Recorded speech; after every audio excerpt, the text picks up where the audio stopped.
नमस्कार दोस्तों, स्वागत है आप सभी का agri bulletin agriculture current affair classes में। आज हम बात करेंगे कि रिसेंटली पिजन पी की एक वैरायटी को डेवलप किया गया है इक्रिसिट हैदराबाद के द्वारा। इक्रिसिट ये एक इंटरनेशनल क्रॉप रिसर्च इंस्टीट्यूट है, सेमी एरिड ट्रॉपिक्स के अंदर हैदराबाद में लोकेटेड है इंस्टीट्यूट। और इस इंस्टीट्यूट के द्वारा रिसेंटली पिजन पी की एक वैरायटी को डेवलप किया गया है, पिजन पी यानी कि अरहर। अब ये वैरायटी क्यों इतनी इंपॉर्टेंट है और इसमें क्या क्या खासियत है, कैसे इसको डेवलप किया गया है और आने वाले समय के अंदर ये हमारे पल्सेस प्रोडक्शन सिस्टम को खासकर इंडिया में कैसे बदल सकता है। बात करें तो आज प्रेजेंट टाइम में आप लोग जानते हैं कि भारत सबसे बड़ा प्रोड्यूसर है, सबसे बड़ा कंज्यूमर है पल्सेस का, लेकिन इसके बावजूद भी हमें सबसे ज़्यादा इंपोर्ट करना पड़ता है पल्सेस की, क्योंकि हमारी देश की जो नीड है उसे हम लोग कंप्लीट नहीं कर पाते हैं। तो अब इसी कंडीशन में एक वैरायटी है पिजन पी की, नाम है इसका ICPV25444। इस किस्म को इन साइंटिस्ट के द्वारा डेवलप किया गया है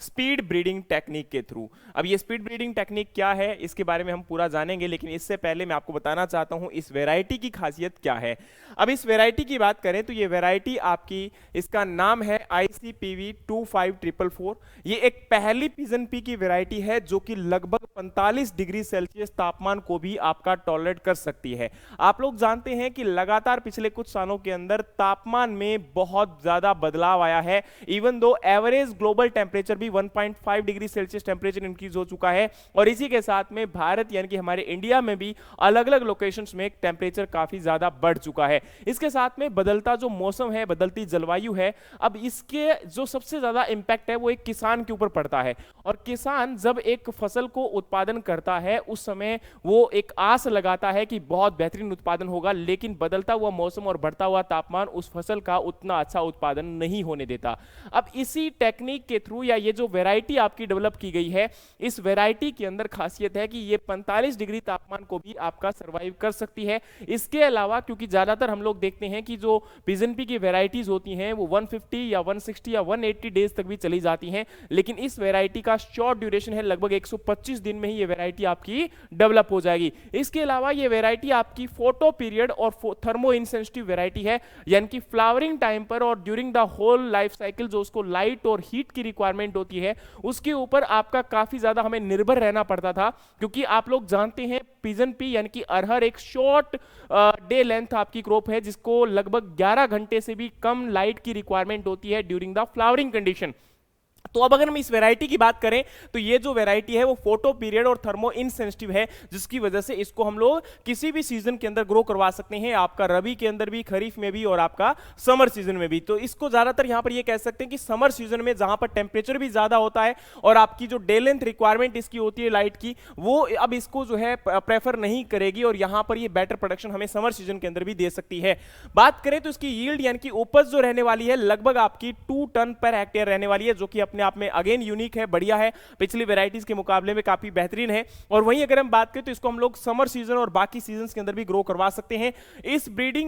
इस आपकी वैरायटी को डेवलप किया गया है स्पीड ब्रीडिंग प्रोटोकॉल या टेक्निक के द्वारा, आगे हम बात करेंगे इसके अंदर। और pigeon pea was season limited due to temperature and day length sensitivity, क्योंकि यहां पर ये क्या थी, टेम्परेचर के कारण और डे लेंथ सेंसिटिविटी के कारण इसको हम लोग एक पर्टिकुलर सीजन में ही ग्रो करवा सकते थे, लेकिन अब यहां पर ये सीजनल जो आपकी लिमिटेशन है वो यहां पर इसकी हट चुकी है। बात करें तो now possible to grow year round, यानी कि हम पूरे साल भर इसको ग्रो करवा सकते हैं और आपका समर कल्टीवेशन यहां पर कर सकते हैं, क्योंकि इसकी अब समर कल्टीवेशन करेंगे तो जो क्रॉपिंग इंटेंसिटी है वो भी यहां पर बढ़ने वाली है। अब यहां अगर हम बात करें तो अब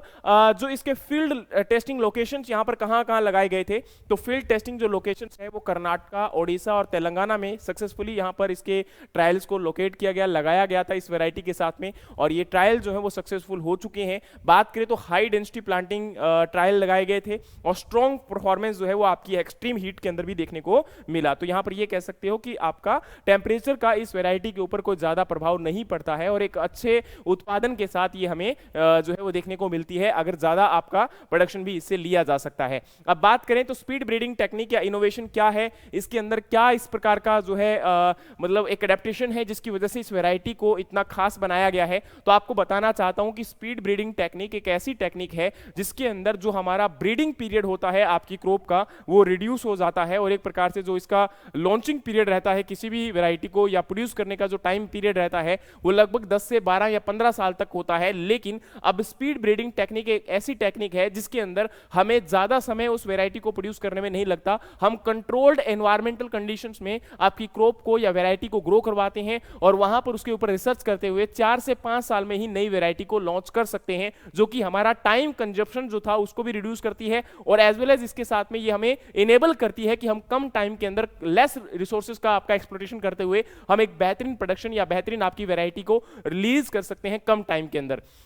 अब देखो, डॉक्टर प्रकाश गंगासेठी थे और उनकी टीम थी जिन्होंने इस वैरायटी को लॉन्च किया है। मेन जो हेड थे वो डॉक्टर प्रकाश गंगासेठी थे जिन्होंने इस प्रोग्राम को लीड किया था। बात करें तो पहली आपकी पिजन पी की स्पीड ब्रीडिंग प्रोटोकॉल जो कि आपका 2024 के अंदर इक्रीसेट के द्वारा अपनाया गया था पिजन पी के लिए, उसी मेथड या उसी प्रोटोकॉल के द्वारा इस वैरायटी को डेवलप किया गया है। अब यहां पर अगर हम बात करते तो 4 जनरेशन पर ईयर, यानी कि 1 ईयर पर ट्रेडिशनल, यहां पर अगर हम बात करते तो देखो एक साल में यहां पर 4 जनरेशन को हम लोग प्रोड्यूस कर सकते हैं आपकी स्पीड ब्रीडिंग टेक्निक के द्वारा। लेकिन जो ट्रेडिशनल सिस्टम था उसमें हम लोग एक साल में केवल एक ही जनरेशन को प्रोड्यूस कर सकते थे। अब वहीं अगर हम बात करें तो इससे आपका 15 साल का जो टाइम पीरियड हमें लगता था वो अब 5 साल ही लगेगा, और यूं कह सकते हो कि सीड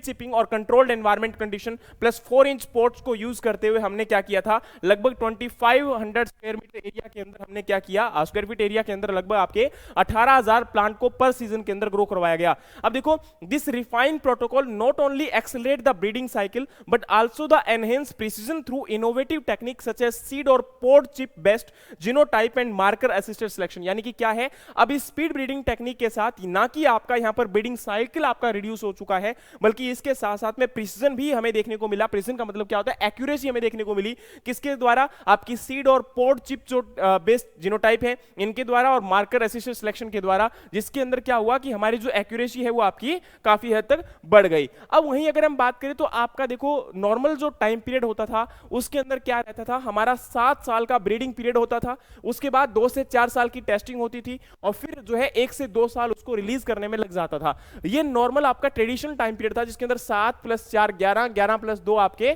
13, मिनिमम 12 से 13 साल हमारे लग जाते थे किसी भी वैरायटी को रिलीज करने में। लेकिन स्पीड ब्रीडिंग टेक्निक में क्या है, आप यहां पर लगभग ये कह सकते हो 4 साल के अंदर उस वैरायटी को रिलीज कर सकते हो और ये वैरायटी आपकी यहां पर जो है बेटर परफॉर्मेंस दे सकती है। जैसे हम ट्रेडिशनल ब्रीडिंग सिस्टम में क्या करते थे, जर्मिनेशन, फ्लावरिंग, पॉडिंग और हार्वेस्टिंग, ये पूरा साइकिल को प्रोसीजर करना पड़ता था। जून या जुलाई में हमारी क्रॉप की सोइंग की जाती थी, अगस्त, सितंबर, अक्टूबर, नवंबर, दिसंबर, जनवरी और फरवरी, मार्च तक हम लोग इस क्रॉप की क्या करते थे, हार्वेस्टिंग करते थे, क्योंकि 6 महीने की लगभग ये फसल आपकी रहती है। लेकिन अब हम स्पीड ब्रीडिंग टेक्निक के द्वारा क्या कर रहे हैं, जर्मिनेशन, फ्लावरिंग, पॉडिंग और हार्वेस्टिंग, ये आपका कंट्रोल्ड एनवायरमेंटल कंडीशन में हमने क्या दिया, इसको लाइट और जो आपका फोटो पीरियड रिक्वायरमेंट था वो हमने उसको प्रोवाइड करवाया और उसी के साथ में इन वेराइटीज को हमने डेवलप किया, इस वेराइटी को हमने डेवलप किया। तो ये जो स्पीड ब्रीडिंग टेक्निक होती है क्या रहती है, इस टेक्निक के अंदर हम लोग कंट्रोल्ड एनवायरमेंटल कंडीशन में आपकी क्रॉप को ग्रो करवाते हैं और जिससे हम लोग 1 साल के अंदर 4 से 5 जनरेशन प्रोड्यूस कर सकते हैं।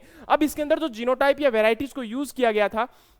ये आप लोग देख सकते हो किस प्रकार से यहां पर जो है कंट्रोल्ड एनवायरमेंटल कंडीशन आपकी प्रोवाइड रहती थी। ये आपकी इमर्जेंस है, जब सीडलिंग यहां पर क्या कर रही है, इमर्ज कर रही है। सेकंड स्टेज की बात करें तो ये हमारी 5 लीफ स्टेज है। उसके बाद में आपकी सी यहां पर वेजिटेटिव स्टेज है, जिस टाइम पर इसकी वेजिटेटिव ग्रोथ हो रही है। ये आपकी इनिशिएशन स्टेज है डी के अंदर, और यहां पर ई आपकी फ्लावरिंग स्टेज है, एंड नेक्स्ट जो है पोडिंग स्टेज, एंड देयर आफ्टर आपका पोड जो डेवलपमेंट यहां पर इसके अंदर हो चुका है, और लास्ट आपका हार्वेस्टिंग स्टेज है। तो इस प्रकार से ये स्पीड ब्रीडिंग टेक्निक के अंदर आप लोग देख सकते हो कि यहां की प्रॉपर आपका रेड और ब्लू लाइट का कॉम्बिनेशन हमने यूज करके और इस वैरायटी को डेवलप करने की कोशिश की गई है। लेकिन यहां अगर हम बात करते हैं तो टोटल आपकी किन 4 आपकी जो है इन वैरायटीज को एज ए टेस्टिंग के तौर पर, टेस्टिंग जीनोटाइप के तौर पर फील्ड कंडीशंस में इनको ग्रो करवाया गया था और देखा था कि जैसे हम इन वैरायटी को ग्रो करवाते हैं तो आपको पता होगा नॉर्मली हमारा जो अरहर होता है उसमें 4-5 प्रकार की वैरायटीज देखने को मिलती है जो कि जो अलग अलग टाइम पर आपकी मैच्योर हो सकती हैं, जैसे एक्स्ट्रा अर्ली जो मैच्योरिंग वैरायटीज होती हैं या आपकी मिड अर्ली मैच्योरिंग वेराइटीज होती है, मीडियम अर्ली मैच्योरिंग वेराइटीज होती है, या फिर आपकी लेट मैच्योरिंग वेराइटीज होती हैं। तो इनकी यहाँ पर अलग अलग कंडीशंस रहती हैं। इनके फ्लावरिंग टाइम में कितना टाइम लगता है, प्लांट हाइट इतनी इनकी कितनी रहती है, टाइम कितना लगता है मैच्योरिटी के अंदर, और वेराइटी का नाम क्या है। तो ये 4 वेराइटीज को मेनली एज ए आपका फील्ड कंडीशंस के अंदर ट्रायल के बेसिस पर लिया गया था इस वेराइटी को डेवलप करने के लिए। अब यहां अगर हम बात करें तो आपको यह समझना है कि आज प्रेजेंट टाइम में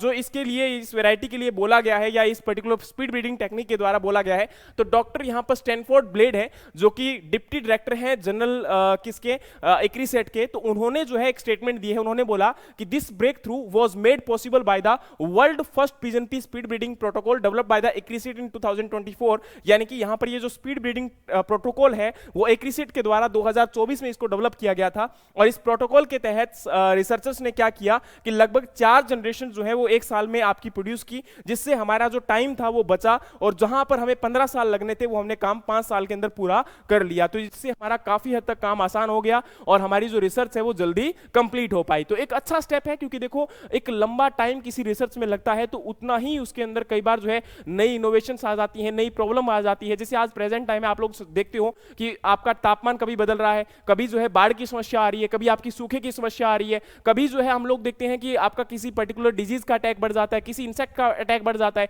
तो उसके साथ में क्रॉप और नई अडेप्टेबल वैरायटी सर्वाइव कर पाएंगे कि नहीं कर पाएंगी ये हमें पता नहीं होता। 15 साल एक बहुत लंबा समय पीरियड रहता है, लेकिन यहीं पर अगर हमने उसका टाइम पीरियड को रिड्यूस कर दिया तो 4 साल के बाद हम इजीली उस वैरायटी को लॉन्च कर पाएंगे, और जो प्रेजेंट और आपकी करंट कंडीशंस है उसमें उन वैरायटी को सर्वाइव आराम से करवाया जा सकता है, और वहां पर वो बेहतरीन प्रोडक्शन भी हमें दे सकती है, जिससे आपके देश के अंदर आज प्रेजेंट टाइम में जो आपका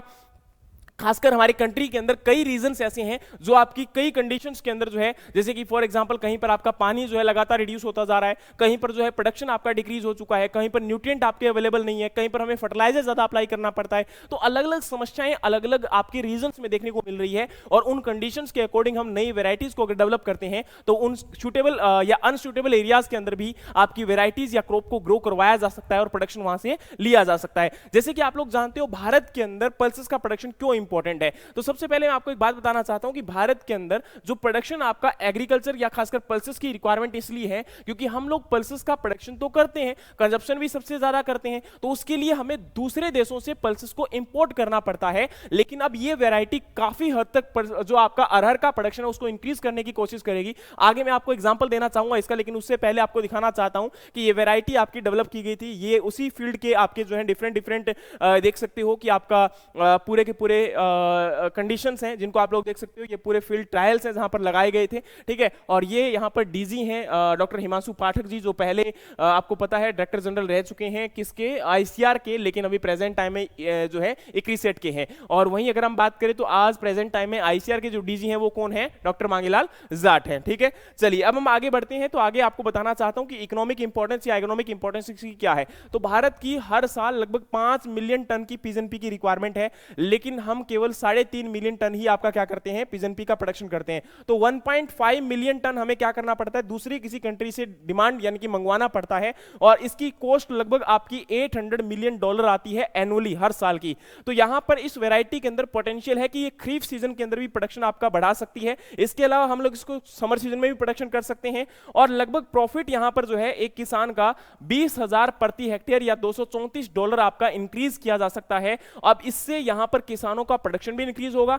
उनका प्रोडक्शन इंक्रीज होने के साथ साथ उनकी लाइफ स्टैंडर्ड या ये कह सकते हैं उनकी इनकम इंक्रीज होने वाली है, और इनकम अगर बढ़ती है तो किसी किसान की, तो उसके साथ उसकी लिविंग स्टैंडर्ड भी आपका इंक्रीज होता है, इंप्रूव होता है, तो ये भी आपका फायदा यहां पर देखने को मिलेगा। समझ में आ गई। अब अगर हम बात करें तो यहां पर आपको बताना चाहता हूं कि टारगेटेड कल्टीवेशन एरिया इसका क्या है, तो क्या कहां पर इसको हम लगा सकते हैं, तो लगभग 2 से 3 मिलियन हेक्टेयर एरिया ऐसा है जहां पर इसको हम लगा सकते हैं। बात करें तो पैडी सीजन, जहां पर आपका पैडी क्रॉप को लगाया जाता है, पैडी मेज को लगाया जाता है, पैडी वेजिटेबल को लगाया जाता है, वहां पर हम इसको इन क्रॉप को रिप्लेस कर सकते हैं पिजन पी की इस वैरायटी के द्वारा। Remote sensing plus GIS for smart targeting, यानी कि क्या कर सकते हैं, जहां पर आपका प्रिसिजन एग्रीकल्चर या प्रिसिजन आपकी टेक्निक को यूज किया जा रहा है, वहां भी हम इन वैरायटीज को लगाकर और आपके प्रोडक्शन को इंक्रीज करने की कोशिश कर सकते हैं। बात करें तो ग्लोबल सिग्निफिकेंस का मतलब क्या है कि यहां पर क्लाइमेट डिस्ट्रप्शन एग्रीकल्चर, जैसे आप लोग जानते हो कि लगातार आपका मौसम के अंदर या क्लाइमेट में बदलाव हमें देखने को मिलते हैं, तो उसके अकॉर्डिंग क्लाइमेट रेजिलिएंट वैरायटी और हाई वैल्यू क्रॉप की हमें रिक्वायरमेंट है। तो उसमें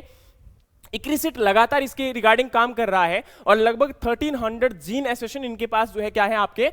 जेनेटिक ग्लोबल डाइवर्सिटी पैनल इनके पास प्रेजेंट है, जिनको ये कोलैबोरेट कर रहे हैं Asia, Australia, Brazil, Educare and आपका अफ्रीका जैसी कंट्रीज के साथ, ताकि वहां पर क्या हो, या कॉन्टिनेंट्स के साथ, ताकि वहां पर क्या हो कि इन जीनोटाइप को और ज्यादा स्प्रेड किया जा सके और वहां पर ज्यादा वेराइटीज को डेवलप किया जा सके और वर्ल्ड के अंदर जो फूड सिक्योरिटी की या फूड आपकी स्कैरसिटी समस्या बढ़ रही है तो उसको आपका डिक्रीज कर सके, और जहां हमारी जो पल्सेस या प्रोटीन की जो डिमांड है उनको भी कंप्लीट आपका टाइमली किया जा सके। तो उसके साथ में ये चीज जरूरी है कि इसके ऊपर और ज्यादा काम किया जाए। बात करें तो यहां पर बालाकोट जो कर्नाटका के अंदर क्या किया गया था, एक ट्रायल लगाया गया था। उस ट्रायल के आधार पर किसानों ने अपना बहुत सारा अच्छा एक्सपीरियंस दिया इस वैरायटी के बेस पर, जैसे कि हनुमंता मिर्जी और बसवराजा घंटी, ये दो जो है यहां पर फार्मर हैं जिन्होंने आपका इसके रिगार्डिंग फीडबैक दिया है। उन्होंने बताया कि cultivation during the summer not kharif, पहली बात तो बता दूं कि ये खरीफ के अंदर नहीं समर में कल्टीवेट किया गया था, जहां पर टेंपरेचर आपका लगभग 45 डिग्री सेल्सियस पहुंच जाता है। दूसरा, good result in high heat and density, यानी कि हाई डेंसिटी प्लांटिंग होते हुए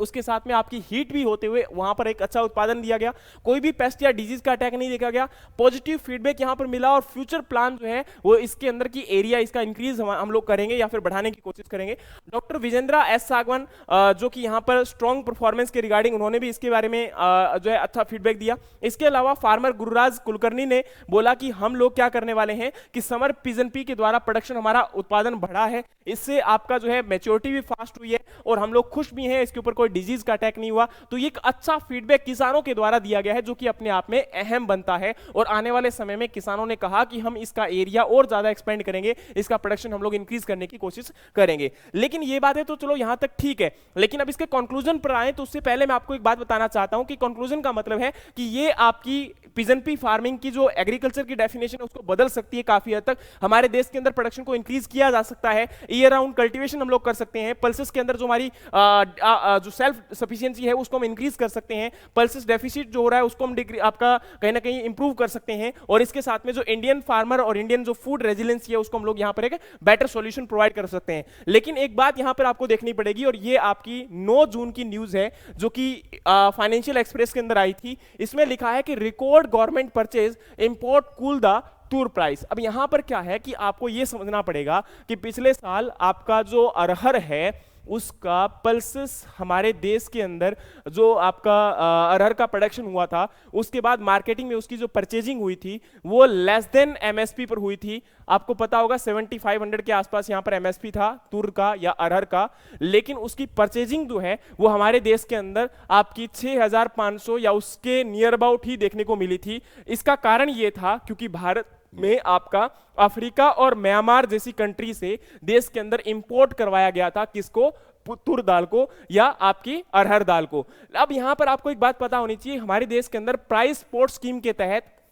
नेफेड और एनसीसीएफ ये 2 एजेंसीज हैं जो कि क्या करती हैं, टाइमली प्रोक्योरमेंट करती है पल्सेस की। लेकिन इन्होंने जो प्रोक्योरमेंट किया वो लगभग ये कह सकते हो 25% लेस प्राइस पर प्रोक्योरमेंट की गई, और उसका कारण था क्योंकि जो बाहर कंट्री से दाल आपकी इंपोर्ट की गई थी वो काफी हद तक काफी सस्ती थी, जिसके कारण क्या हुआ कि भारत के अंदर जो आपका तुर की दाल है उसका प्राइस एमएसपी जो है काफी हद तक गिर गया, और गिरने के कारण सरकार की जो परचेजिंग हुई वो एमएसपी से कम दाम पर हुई, जो कि अपने आप में एक बहुत नेगेटिव इंपैक्ट है। अगर ऐसा ही रहता है तो भारत के किसान पल्सेस को क्यों प्रोड्यूस करेंगे? क्योंकि देखो पल्सेस का प्रोडक्शन अच्छा खासा हो रहा है, लेकिन अगर उसके एवज में उसको प्राइस अगर नहीं मिलेगा तो किसान उस दाल को क्यों ग्रो करवाएगा? ये एक बहुत बड़ी बात है। आपको पता होना चाहिए इस बार बजट के अंदर निर्मला सीतारमण जी ने, जो हमारे देश की फाइनेंशियल मिनिस्टर हैं, वित्त मंत्री हैं, उन्होंने कहा था कि 2027 या 29 तक हम भारत को पल्सेस में सेल्फ सफिशिएंट बना लेंगे। अब जैसे हम लोग कनाडा या बाकी कंट्री से क्या करते हैं, पल्सेस का इंपोर्ट करते हैं,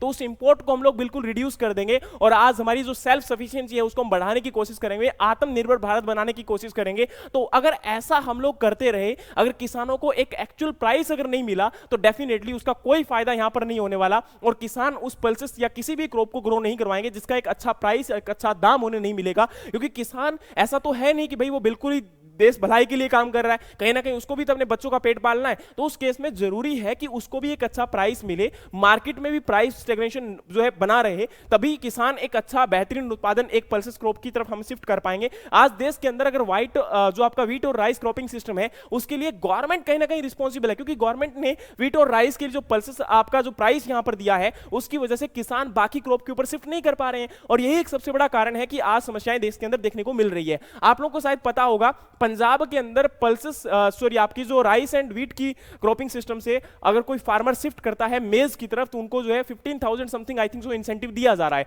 लेकिन वो आपका कहीं ना कहीं फेल हो जाएगा जब मार्केट के अंदर मेज की क्रॉप आएगी। मेज का प्राइस उस टाइम पर प्रॉपर नहीं मिलेगा, और मेज का प्राइस अगर नहीं मिलेगा तो किसान क्या करेंगे, अगली बार उस फसल को नहीं लगाएंगे, और वो जो है डाइवर्सिफिकेशन का प्रॉपर प्लान है वो पूरा क्या हो जाएगा, फेल हो जाएगा। तो इसलिए यहां पर गवर्नमेंट की जो नीतियां हैं, पॉलिसीज हैं, वो इस प्रकार की होनी चाहिए जिससे आपका एक बेटर जो है यहां पर किसान को भी प्राइस मिले और मार्केट के अंदर भी प्राइस बहुत ज्यादा ना बढ़े। तो दोनों चीजों को बैलेंस करके ही यहां पर क्या हो सकता है, एक बेटर प्रोडक्शन और देश को जो है एग्रीकल्चर के अंदर सेल्फ सफिशिएंट बनाया जा सकता है। अदरवाइज आने वाले समय के अंदर हमें बहुत सारे क्राइसिस देखने को मिलेंगे, और खासकर इससे सबसे ज्यादा वेस्टेज हमारे नेचुरल रिसोर्सेज का हो रहा है, और यही बात हमें समझनी पड़ेगी। बाकी इस वैरायटी के लिए इक्रिसिट के साइंटिस्ट का बहुत बहुत धन्यवाद कि उन्होंने इस वैरायटी को डेवलप किया और किसानों को एक अच्छा जो है ब्रेक थ्रू इसके अंदर दिया है, जिससे किसानों को काफी हद तक बेनिफिट मिलने वाला है। बाकी आप लोग इसके बारे में क्या सोचते हैं कमेंट बॉक्स में जरूर बताइएगा। बाकी इसी प्रकार के एग्रीकल्चर अपडेट और एग्रीकल्चर करंट अफेयर सेशंस के लिए हमारे चैनल को फॉलो कर लीजिएगा। मिलते हैं नेक्स्ट किसी और टॉपिक के साथ, तब तक के लिए जय हिंद, जय भारत, जय जवान, जय किसान।